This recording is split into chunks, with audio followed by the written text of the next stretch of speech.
세자로 책봉되는 순간 오롯이 다음 국왕으로서 책임감도 함께 지는 거니까요. 책봉식은 어떻게 하나요?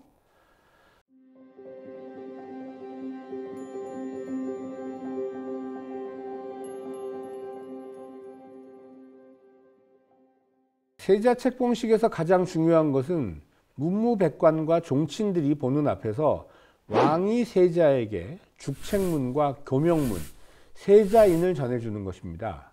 죽책문은 세자로 책봉한다는 일종의 임명장에 해당하며, 교명문은 세자 책봉 배경과 세자를 훈계하는 내용이 담겨 있습니다.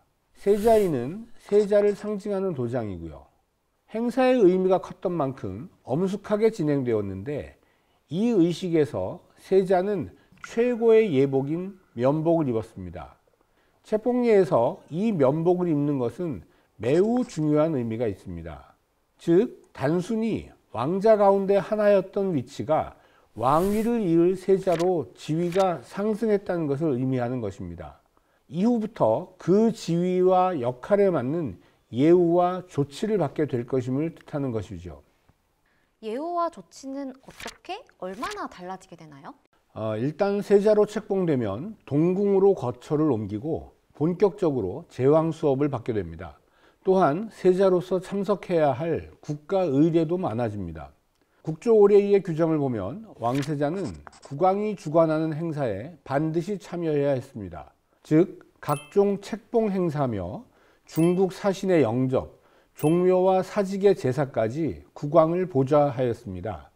우리 바로 지난번 편이었죠. 궁중 여인들의 설맞이 행사 때 언급되었던 조하의에도 참석했습니다. 제사에서는 국왕이 초헌, 즉 첫 번째 술잔을 올리고 세자가 두 번째 술잔인 아헌을 올리는 것을 보면 세자의 위상을 알 수 있습니다. 또한 조선 후기가 되면 국왕의 행사뿐 아니라 세자 본인이 주관하는 행사도 늘어나서 차기 권력 승계자로서의 입지를 다졌습니다.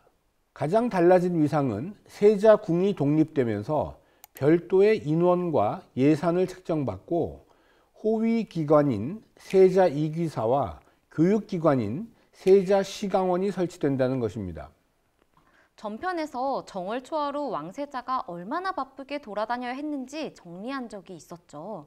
단순히 그냥 바빴겠다고만 생각했는데 이 모든 것이 국왕이 되기 위한 준비 과정이군요. 이제 책봉이 끝났으니까 공부에 관련해서 제일 중요한 통과 의례인 성균관 입학에 대해서 알아보겠습니다.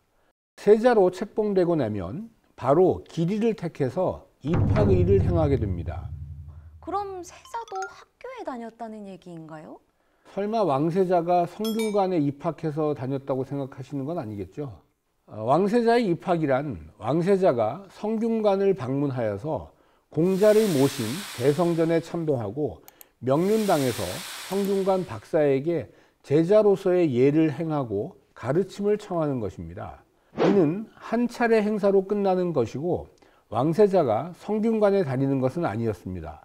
조선시대 성균관 입학식을 가장 먼저 한 세자는 태종의 맏아들인 양녕대군이었습니다. 아마 이때는 어린 원자인 양녕대군을 학교에서 공부하게 할 생각이었던 것 같습니다. 양녕대군은 원자 신분으로 입학일을 했기 때문에 왕세자로서 성균관에서 입학일을 행한 첫 번째 왕은 문종이었습니다. 세종은 문종이 8살이 되던 해에 성균관 입학일을 행하도록 했습니다.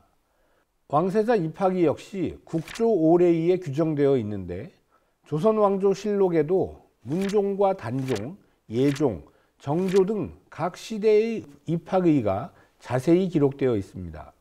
그런데 이 입학의가 실제로 어떤 모습이었는지 시각적으로 확인할 수 있는 자료가 있는데 바로 1817년 순조의 적장자인 효명세자의 입학의를 그린 기록화로 왕세자 입학도첩입니다.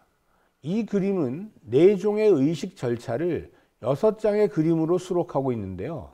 출궁도, 작헌도, 왕복도, 수패도, 입학도, 수하도로 구분됩니다. 출궁도는 효명세자가 창경궁 홍화문을 나와서 성균관으로 향하는 모습을 그린 것이고, 자컨도는 성균관 대성전에 모신 공자와 네 성인의 신위에 술잔을 올리는 모습을 그린 것입니다. 왕복도는 효명세자가 명륜당에서 스승에게 수업을 청하기 위해 준비하는 모습을 그린 것이고, 수패도는 스승에게 예물을 올리는 모습을 그린 것입니다. 입학도는 효명세자가 스승에게 교육을 받는 모습을, 그리고 수하도는 입학일을 마친 효명세자가 창경궁으로 돌아와서 축하 인사를 받는 장면을 그린 것입니다. 이 기록화를 통해서 효명세자의 입학식이 얼마나 성대하게 거행되었는지 알 수 있습니다. 실록에서도 이날의 광경을 구경꾼 모두가 목을 길게 늘이고 손을 모아 송축했다라고 기록하고 있습니다. 저도 그림을 보긴 했는데 설명을 듣지 않으면 도무지 무엇을 하고 있는 건지 알 수 없는 내용이더라고요. 정말 아는 만큼 보인다는 게 무슨 말인지 알 것 같아요. 입학 도첩의 6장의 그림에는 의식은 물론이고 복식, 인물 등 매우 중요한 당대의 실제 모습을 고스란히 담고 있습니다만, 관심을 갖지 않고 본다면 그저 옛 그림의 한 장으로밖에 보이지 않을 것입니다.